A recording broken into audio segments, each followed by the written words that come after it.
S'il vous plaît, monsieur, vous Ce sont m'entendez les ou- citoyens, donc nous, qui sommes coupables dans la mesure où nous ne faisons rien.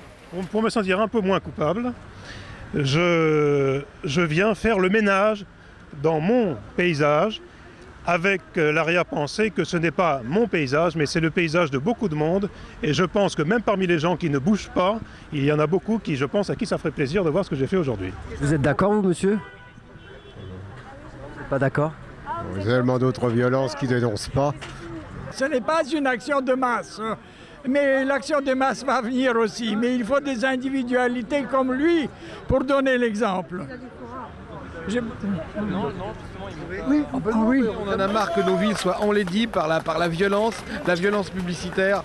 On pourrait remplacer ces affiches par exemple les affiches dans le métro, pour les remplacer par des reproductions de toiles de grands peintres par exemple, ou des poèmes.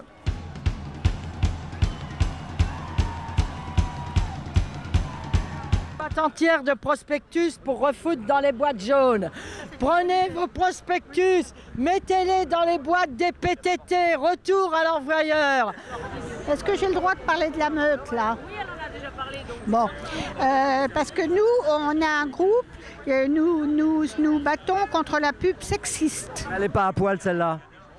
Oh, la nudité ne suffit pas à faire le sexisme, il y a aussi les clichés. Par exemple, ces femmes, elles sont toujours représentées d'un seul modèle, la poupée Barbie, les gros seins et les longues jambes. Il y a d'autres types de femmes et ce modèle-là qu'on nous impose à longueur d'affiches et de spots, il y en a marre, les autres femmes ont des complexes. Nous ne nous laisserons pas impressionner par ce type de dispositif. En plus, le fait qu'il soit défilant ajoute à l'instabilité dans le paysage, ajoute à l'instabilité donc de toute possibilité d'une vie intérieure. C'est une façon de nous tirer mentalement par la manche en permanence. Donc je vous mets en garde, aujourd'hui, c'est un avertissement lancé aux afficheurs. Cette solution n'est pas la solution de l'avenir.